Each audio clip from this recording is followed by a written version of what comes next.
SLBC సొరంగంలో 16వ రోజు సహాయక చర్యలు కొనసాగుతున్నాయి.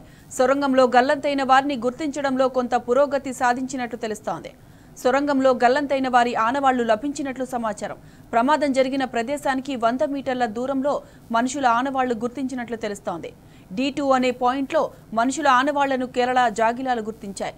ఆనవాళ్లు గుర్తించిన సిబ్బంది ఆ ప్రాంతంలో మట్టిని తొలగిస్తున్నారు. గల్లంతైన వారిలో కొందరిని ఇవాళ సాయంత్రానికి గుర్తించే అవకాశం ఉంది. తవ్వకాల వద్ద దుర్వాసన వస్తున్నట్లు సమాచారం.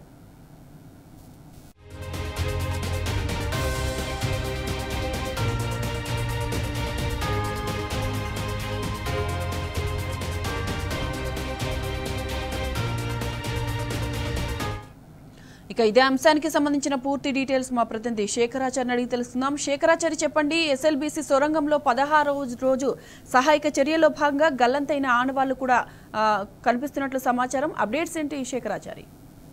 హాయ్ మాధవి, ఎస్ఎల్బీసీ టన్నెల్ జరిగినటువంటి ఘోర ప్రమాదం ఈ రోజుకు 16వ రోజు చేరింది. ఈ 16వ రోజు కూడా రెస్క్యూ టీమ్ లోపల సహాయక చర్యలు చేపట్టినప్పటికీ ఆనవాళ్లు కొంత పురోగతిలో ఉన్నట్టుగా మనకు తెలుస్తా ఉంది. సమాచారం అంతా ఉంది.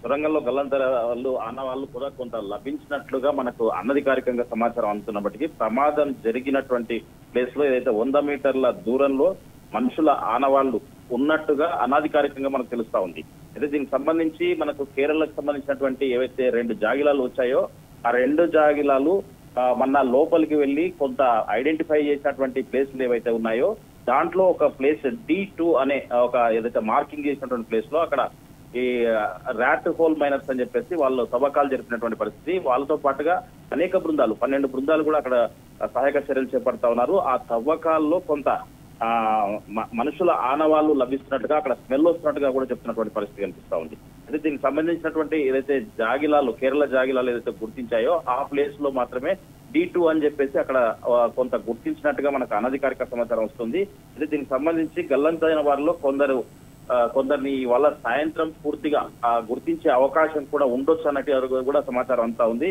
ఈ తవ్వకాల వద్ద దుర్వాసన కూడా వస్తున్నట్టుగా మనకు చెప్తా ఉన్నారు.